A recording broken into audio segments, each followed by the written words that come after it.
Hi mga guys, and ayan na nga, nagano na kami ni Maui, pupunta kami ng office.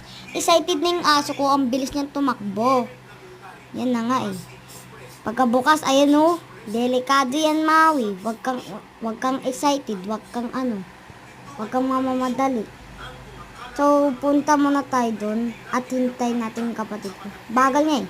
So, nandito na kami, hindi na nga, sabi niya ni mama niya siya na daw magsusundo. Ayan o, tahol ng tahol dyan yung aso ko eh. Di na mapigil yung magsabi.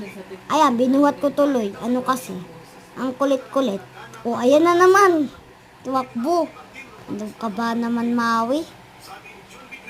Ano ba kaya ito? Ayun na. Yan na. Palitan natin para makita niyo yung aso ko. Diyan naman tayo ha. So, ayun nga. Aamoy natin to. Ano ko yung gagawa ng aso ko? Ayun, pinalit ko tuloy. Ba't nahulog yung cellphone ko, guys? Ko siya na. Ayun, tumatakbo kami. Ayan na.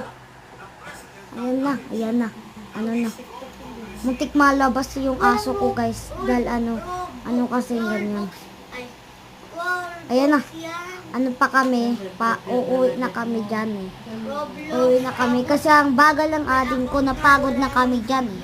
Pagod na kami. So, ayan, binibidyo ko muna. At, uy! Maui! Ba't ka lumusot sa gate? Ano ka ba? Ano yan, guys? Ayan. Ayun, takbo ng takbo. Di na ako wala na akong medyo Maui. Gusto ko na umuwi. May. Magkakano? Bilis mo naman. Anong ginagawa mo dyan? Maui talaga, ha? Saan na tayo dun? Uwi na tayo, Maui. Uwi na tayo. Pagod na ako eh. Pagod ka na ba? Sige, see you in guys. Bye-bye. Pauwi na kami. Bye-bye!